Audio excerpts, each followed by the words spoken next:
I'm T Simone Visuals with Hierarch Studios, and this is my breakdown of the newest Procreate 5X update.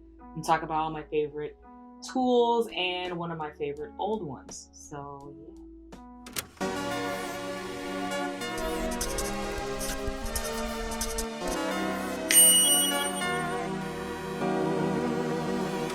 So the first tool effect that I'm going to talk about is called Chromatic Aberration. Chromatic Aberration is a 100% new feature for Procreate 5X. They've never featured a tool or, an effect like this one before, so I was really excited to use it when I heard about it. What Chromatic Aberration is pretty much is a shifts / color filter. Like, it just shifts the colors and the filters, and it takes the RGB spectrum and just blurs it out completely, or you can actually control how much it'll blur out, etc. It gives kind of like a Gaussian blur kind of feel, but you can also use it in two different ways, in perspective mode and displacement mode. So when I go to screen. So first of all, we can take this text layer. I made this text layer here. It was just simple text that says hello, and I just flipped the canvas on accident. But yeah, so you can use the layer option or the pencil option. I like to use both these options interchangeably because layer will apply the effect to the entire layer, and pencil will allow you to use whatever brush or pencil that you currently have in use, as like just kind of pulling it and using it, to affect the chromatic aberration filter in different ways. So I'm going to use the layer option just to show you guys how it works.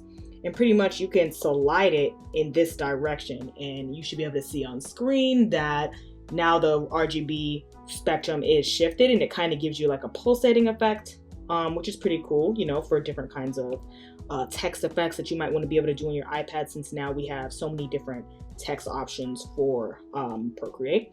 You can also, that's the perspective mode. It pretty much just brings it out in a left to right manner, like as if you had a perspective grid like activated on the application currently. And then for the displacement mode is a little wonky. It's really cool, but it lets you kind of do it all over the place. It kind of looks like as if you have on 3D glasses, which is pretty cool. As I was messing with this last night, I was really getting a chance to really see how this works, but I really do think it's pretty cool. And then if you want to, you can swap it back and forth, and then you can, so you can also tap on the screen if you have the quick menu applied, and you can just undo it, or you can cancel it completely. So that's Chromatic Aberration. Pretty self-explanatory, but still really cool. And yeah, so you can do some pretty cool text effects with that one. All right, for the next one, we have the glitch mode. That seems to be everyone's favorite so far when it comes to the filters, besides the bloom option. But for glitch, you can do the same thing. You can apply it from layer, or you can apply it from pencil, and they give you 4 different glitch presets that you can use, which are artifact, wave, signal, and diverge. And it's better for me to show you than it is for me to explain how that one works. But for the glitch, it's simply a glitch filter. I really think it looks really cool. You can get a lot of really cool effects like that. But like I said, you can also tap on the screen again to undo. That's the artifact filter for the glitch mode.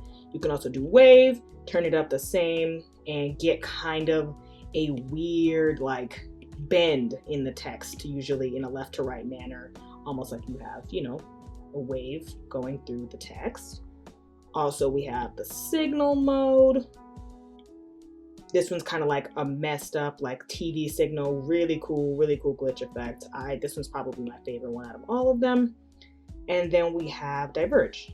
Diverge is just like the other ones, really wonky, really cool, get to really glitchy vaporwave effect with the text. I'm really having a lot of fun with this one, the glitch effect. You can also tilt the greens and the blues as well as the zoom effect on the glitch, so you can really mess with it and manipulate it. They're really giving you a lot of options for text manipulation with this new update, which is really cool for people who work strictly on their iPads or do only most of their creative work on their iPad. So that's pretty cool. It allows you to do this without having your computer as well. So that's pretty cool. For the next one, I'm going to show, this isn't a new one, but it's definitely one of my favorites that I use all the time. which is the Liquify effect. It really allows you to have complete manipulation over what colors you want to place on your text. I simply use them in pretty much like a clipping mask form. So I pretty much paint a layer on top. I chose a color palette that I already had. I just painted them on with any old brush will work, whichever brush you want, textured, non-textured, whichever. You know, you place it on a layer above your text layer, and you can clip the colors so that way it'll fill the text. And then you can use the Liquify tool with the pencil, and you can kind of give it like a marbly, you know, liquefied feel, which I think looks really cool for text. You know, you can use your different color palettes and, you know, manipulate it like that. Same as before. You can use all the different options that Procreate gives you for the Liquify tool. They have so many. You can use push, twirl, pinch, you know, expand, crystals, edge. They give you a lot of options, and then you easily can reset them and go back to how you were before if you didn't like how that option came out. So yeah, this one's pretty cool. We love that one. That one's a favorite, a fan favorite. For the next one, we're going to do gradient maps. Gradient maps are new to Procreate, but it is replacing a previous tool that we had before, which was called the recolor option. It gave you the option to recolor the entire artwork and, you know, kind of work with it that way. But gradient maps kind of gives you presets for gradients, and you can also create your own gradients, which is pretty cool. Pretty similar to how you can use the freeform gradient tool in Adobe Illustrator, but it's in Procreate, so that makes it 10 times easier. Yeah, so pretty much you can change the entire color spectrum of your piece by using the gradient maps. So I will show you an example of using the gradient map. Once again, you can use the layer option or the pencil option, whichever you prefer. We're gonna go ahead and go to our text layer. We're gonna go to gradient map.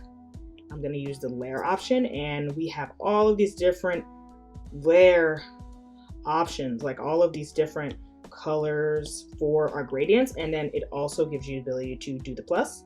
And you can use your color palettes that you already have installed in Procreate and, you know, do a little gradient situation. And that's a really cool one already. I'm just going to go ahead and add that in and call it a day. That is the Procreate 5X update for everybody. Thanks so much for watching. Make sure you follow Hierarch Studios on Instagram and Twitter for more content. And don't forget to check out the Hierarchtober prompt list for 31 days of illustration prompts. Stay groovy.